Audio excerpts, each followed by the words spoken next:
महाराष्ट्राचा अभिमान, महाराष्ट्र दिनमा।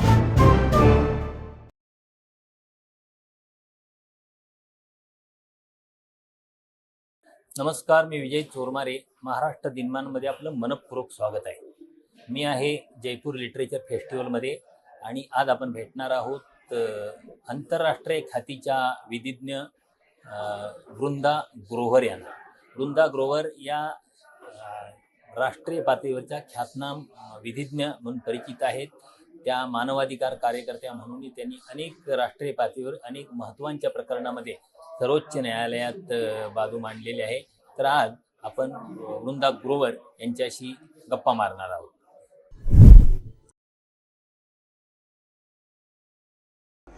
मुझे लगता है इस देश के आम नागरिक, आम जनता, आम इंसान की बहुत सी उम्मीद कोर्ट पे होनी चाहिए और होती है, क्योंकि जब हम चुनौती देते हैं किसी चीज़ को, कोई कानून गलत है, सरकार ने कुछ किया वो गलत है, पुलिस ने हमारे ऊपर कोई अत्याचार किया वो गलत है, तो उसका फैसला करने की जिम्मेदारी संविधान ने डाली है अदालत पर, चाहे वो हाई कोर्ट हो, सुप्रीम कोर्ट हो। अब वो जिम्मेदारी निभानी उनका काम है। वो क्या इस दौर में जिम्मेदारी निभा रहे हैं? कई बार लगता है हाँ, पर जब दिखता है कि कई पत्रकार को बार बार पकड़ रहे हैं, कोई ह्यूमन राइट्स एक्टिविस्ट को पकड़ रहे हैं, लोग कुछ भी बोलते हैं तो जेलों में डाल देते हैं, जमानत मिलने में ज़माना गुजर जाता है। मुझे लगता है वो जो जिम्मेदारी दी गई है वो कहीं पर कई बार पूरी तरह से नहीं निभाई जा रही। पर क्या हमें एज जनता, एज नागरिक, इंसान इस देश के, हमको क्या अपनी सारी उम्मीद अदालत में रखनी चाहिए? मुझे लगता है कभी भी नहीं। हम इस देश की जनता, इस देश का आवाम हमारी असली उम्मीद है।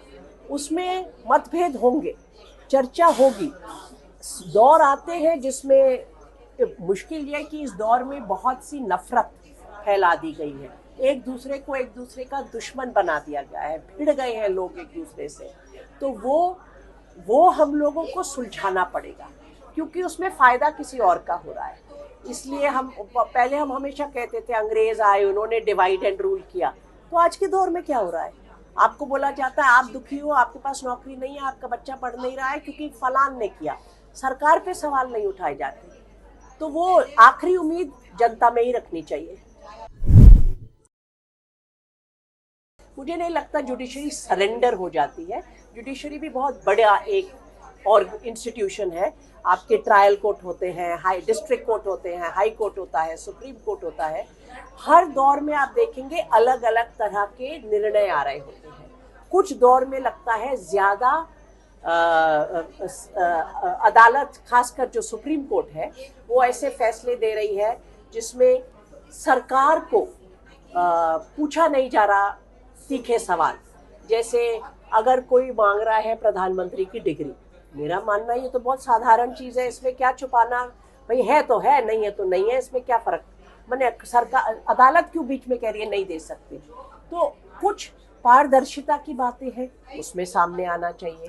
जहाँ पर सरकार पर सवाल उठाए गए हैं कि सरकार ने गलत किया है, चूक किया है, उसमें अगर कोर्ट, खासकर सुप्रीम कोर्ट, हाई कोर्ट में हिचकिचाहट दिखती है।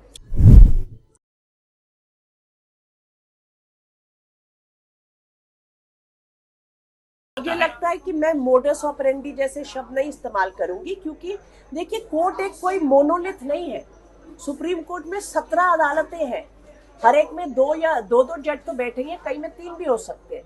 तो वो एक स्वर में नहीं बोल रहे हैं बातें। तो इसकी कॉम्प्लेक्सिटी को भी समझना होगा, नहीं तो हम बहुत इजीली, अगर हम इसको ब्लैक एंड वाइट करेंगे तो अपनी उम्मीद खो देंगे आप। जहाँ पर आपको दिख रहा है कि कुछ हो रहा है, उसकी भी बात आगे रखनी इस दौर में बहुत ज़रूरी है।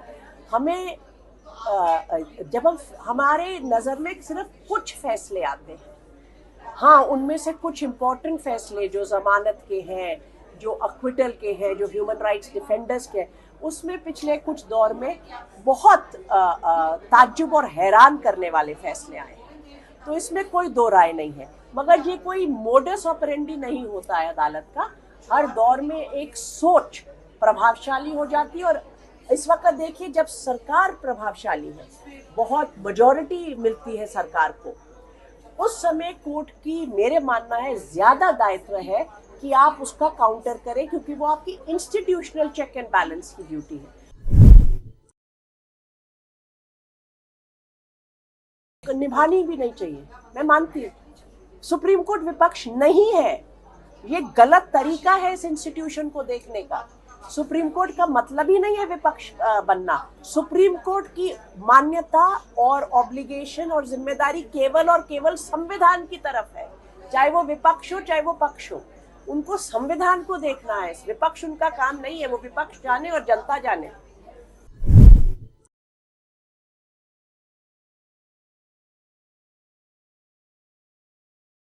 देखिए ये जो दो केस हैं इनमें कुछ चीजें एक जैसी हैं।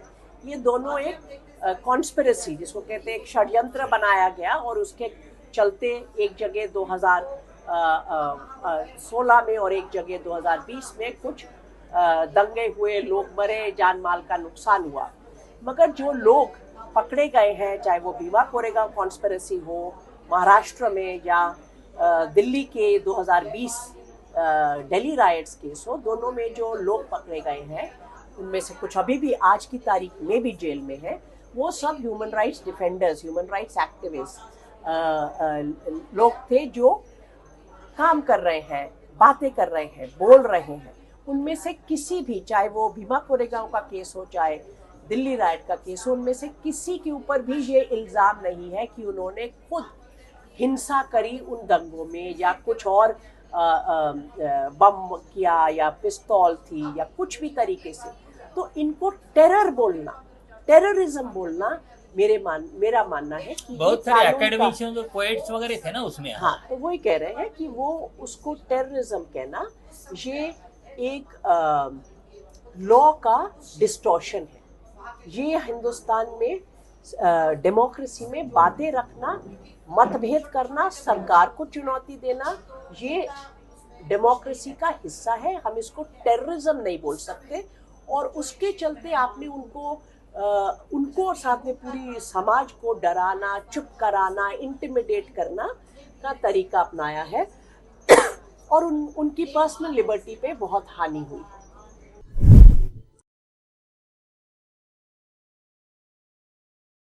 आपका काम है चुनौती देते रहें, आपका काम है कि टिप्पणी करें, मगर टिप्पणी में मुझे लगता है अगर हम बोले कि सब गलत है, ये मोडस ऑपरेंडी है, तो वो टिप्पणी नहीं बनती है। ब्लैक एंड व्हाइट नहीं देखना चाहिए, क्योंकि आपको उसमें उसकी बारीकी में जाके कहिए। ये यहाँ पर आप अदालत को इस तरह से संविधान के बारे में सोचना चाहिए। जैसे मुझे लगता है उमर खालिद और शर्जील वाले ऑर्डर में टेररिज्म को इतनी व्यापक परिभाषा कोर्ट के द्वारा देना, जिसमें ये बहुत ही चिंताजनक परिस्थिति पैदा करती है सबके आजादियों पर।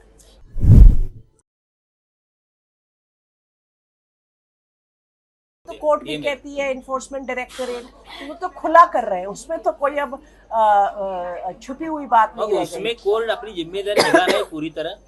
देखिए कोर्ट के सामने जिम्मेदारी कोर्ट की है ना इसमें। नहीं, मुझे लगता है हमें और आपको एज ए पत्रकार हर एक इंस्टीट्यूशन के रोल को समझना होगा। अदालत जब उसके सामने केस आता है सिर्फ तब बोल सकती है, क्योंकि देखिए अदालत का काम नहीं है कमेंट करना, कमेंट्री आप करते हैं एज जर्नलिस्ट। अदालत के सामने केस आता है तब वो ईडी या किसी के बारे में बोल सकती है। अदालत कमेंट्री नहीं दे सकती है, उसको देनी भी नहीं चाहिए, वो अदालत का रोल नहीं होता। हर एक इंस्टीट्यूशन का रोल है। आप चाहते हैं कि आज अदालत अपने से ज्यादा करे तो वही कल को हमारे लिए मुश्किल पैदा करेगी।